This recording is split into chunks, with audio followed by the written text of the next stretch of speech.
Hello. Right, what's happened here is I'm going to the next destination, and there's only one way to get there there's only one way to get there, and that's by coach basically. And the only one that I could book was a hotel sleeping bus.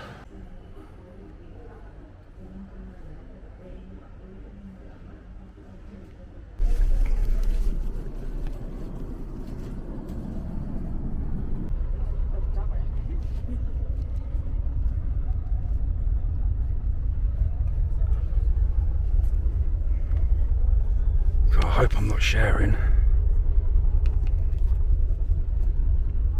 I'll be well happy, man, if I've got this to myself. Good morning and welcome from Kampot in Cambodia.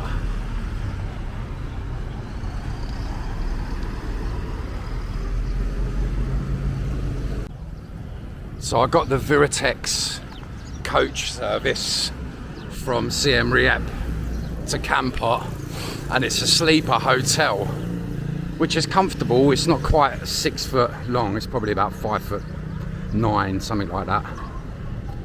Probably a little bit less actually, the length of the cubicle that you stay in. But also be aware that if you're on your own, chances are you're gonna have a bunk mate. It's gonna be bunking with you while you're there. So I basically shared my space with an old Cambodian guy who was having a bit of trouble getting up and down, so I helped him up out of the bottom bunk that we were both in, but we were literally like side by side in what I can only describe as a small double bed. So yeah, it's a real experience. If you're going to use Viratex hotel bus, but just be aware that if you're on your own, you could end up next to a stranger in the cubicle. So there. But that besides, here we are.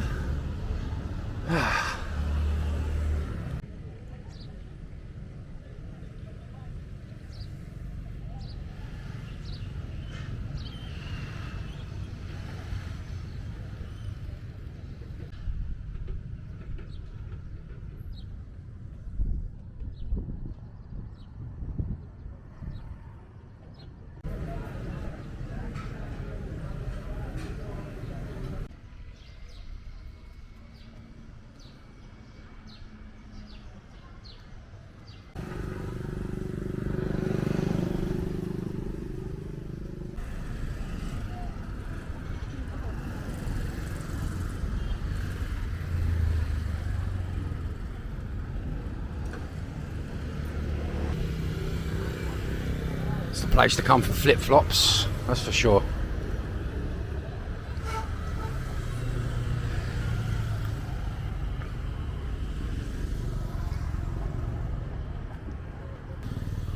As you can see, all the signs sticking out. Not a pub street style, but good enough, I think. Cheers, pub and bar. That's where everybody knows your name.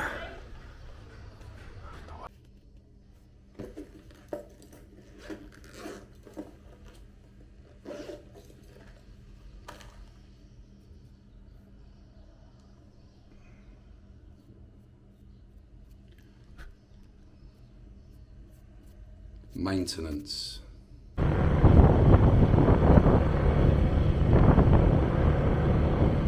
for the first time in Southeast Asia, I've got a crash hat that actually fits my head.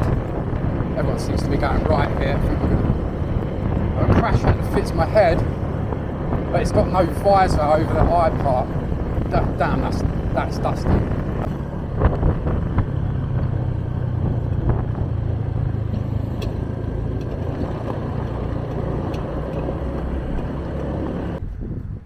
Can you fill it up for me, please?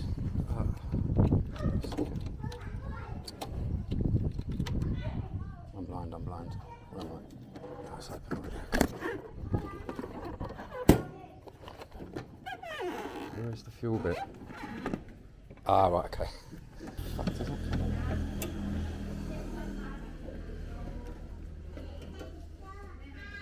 Oh, right, I see. Okay.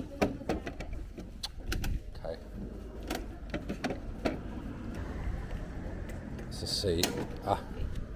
Thank you. How many liters do you want? Fill it up, please, yeah. Cool. Thank you, you know. I've learned the lesson now, I know how to fill it up. Bà ơi, mình chạm ơi.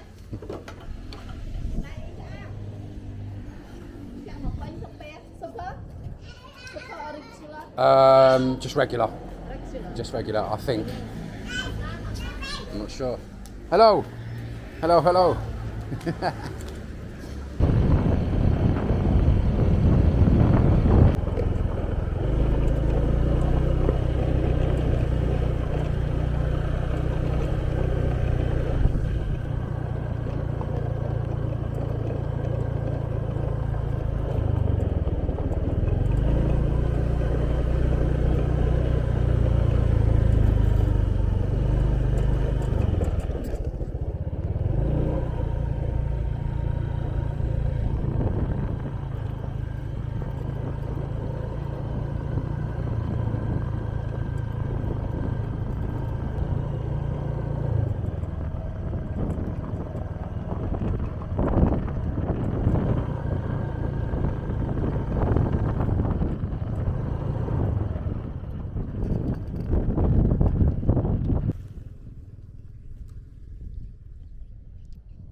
These are salt fields. You can see there that the salt is starting to form there on the top of each little field, and that's spanning for distances there. It's vast.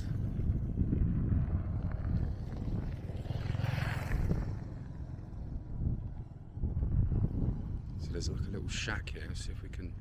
Hello.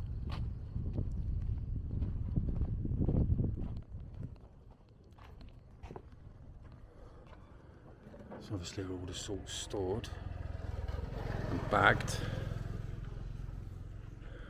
Don't know if I'm allowed to be in here or not, but I'm here.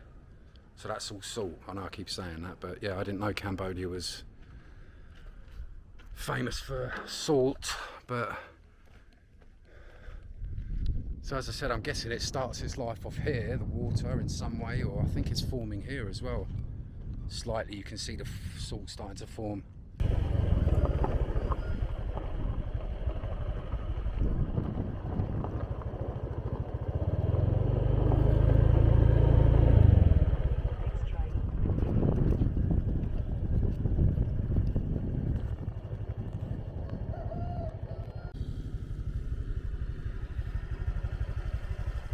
These sheds you can see there, that one there in the distance, this one's slightly different, this is a working one, but you've got like the sheds there. I can see all the salt stacked up high there, and again in the distance you've got houses and stuff, and from here you can see like there's just loads of little plots and lakes of the water that's going to eventually evaporate, I guess, and become salt. It's such a beautiful background to be seeing every day. It's just amazing. Yeah, but interesting. So the production of salt is big. Is that a Cambodian thing, or is that just in Kampot? I'm not sure.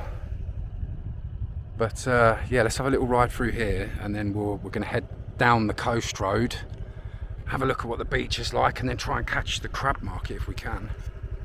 I feel like the Rebel Alliance. There's more storage there, more salt storage again, and there's quite a lot of these little sheds plotted up when you get your eye in, so there's a lot of salt they're making here, and obviously that ends up in your shaker on your egg and toast in the morning. Right, let's get moving. This is a cool little coast road here. To the left of where I am on this road. It's just the sea and islands and stuff.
Oh, hello. Namaste.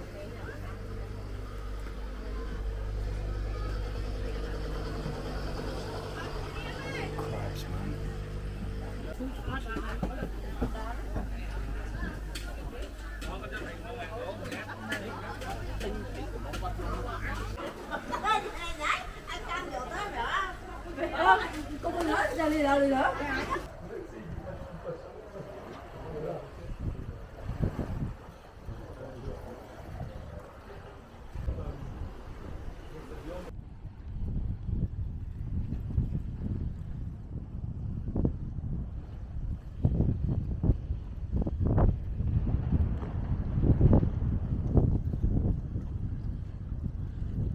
There's not many people about. I think that there, that sort of row of green is protected mangroves, and I'm pretty sure that goes on for quite a distance there. But as I just drove up to this part down that road, I noticed you can walk into it, so I didn't see no entry signs or anything, so we're going to try and have a little walk into the mangroves there. Yeah, these are protected mangroves. I read about this. I did just ask a couple of people if I could walk down that sort of wooden walkway bit, but I'm pretty sure they said no. So I've come a little bit further up, and I'll probably get shouted out of here now. Well, no, I won't, because Cambodians don't do that. They'll just politely tell you to move on, although I've not had that either. So these are the protected mangroves that I read about.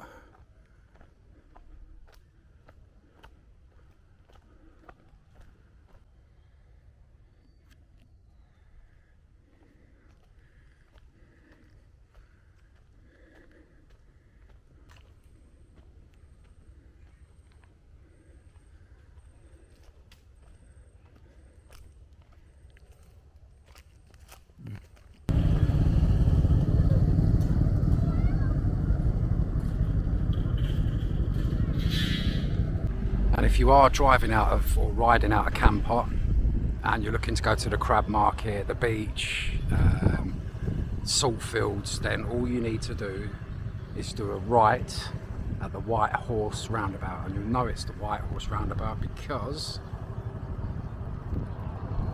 there's a big white horse in the middle of it. Right, let's see what 18 quid a night gets you in Kampot. So that's the door. I've all got one of them. There's your trip switch, your switches. Right, so once the key's in the doodah, you can then go into the bathroom. All important. Sink, shower. Not a bad little washroom there. It's cushy. Come through to the nice double bed, all made up. Balcony. Place to hang your clothes and stuff. Coffee, fridge. You have to have one of them in the hot climates. If you don't, you can get by without it, and you won't always get one, but if you do get one, you need one. Bin. So this has got everything you need. Hair dryer doesn't apply to me. Let's get out here and see what's out here. And then the balcony.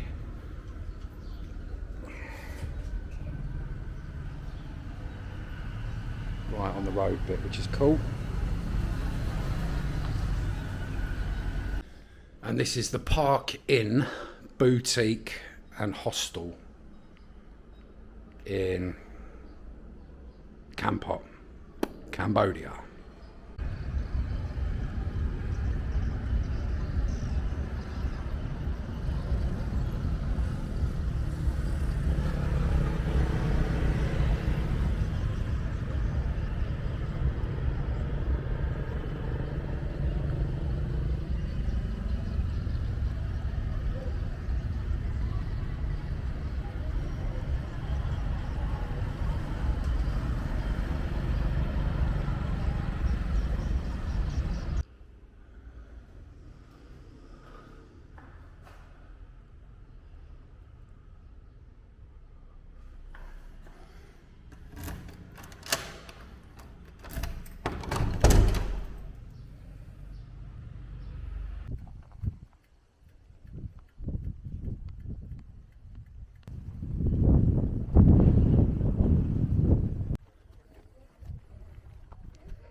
Or bought in 2011.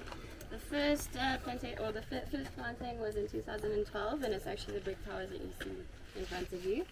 These plants grow to be 25 years old, so you want something that's going to be sturdy and outlive the plant, which is a bit difficult with the traditional way, but we'll talk about that soon.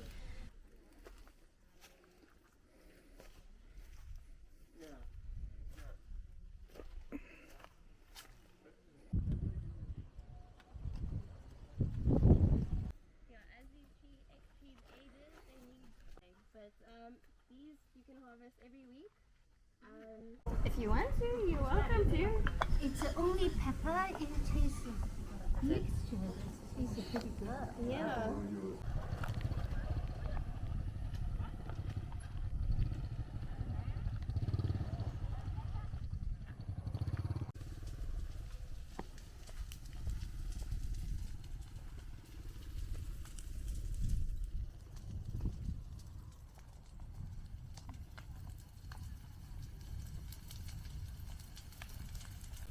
So this is actually not supposed to be. This is an accident here. Maybe someone born by the police. Really? So. Wow. And this one is they just smooth the road. Gonna build a road soon. Right. Through here. Yeah. Gonna be a big See, I rode down here 5 minutes ago. This wasn't here. This has just happened. It just happened. Yeah. Fire, yeah. Wow. God. So the farm over there is they plant the mango and some coconut is set on fire. Right, okay. Is there villages around here or anything? People living as well? Is there villages here? Not really, there are people, it's a farm. Right, so it's working ground. Bloody hell. Serious. Yeah, I'm not sure if you got what the lady said then, but they're not sure whether someone started this maliciously or whether this has been a natural fire. So, but yeah, I rode the scooter down here 30 minutes ago and it wasn't like this at all. 30 minutes later, it's all just going up. So yeah, that's crazy. There's farms over here and everything as well. The lady was saying that possibly could be in jeopardy. Of course, we've just come from the pepper farm there as well. So yeah, it's the fire engine back up. I did see one already go towards the fire. This is obviously the second one now, so I think it's quite a major, serious fire basically.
Thank you. Hi friends, that is all for this one from Kampot. What an amazing place, loads of things to see and do, all really close by the town of Kampot. So stick it on your list. But until next time, my friends, keep navigating.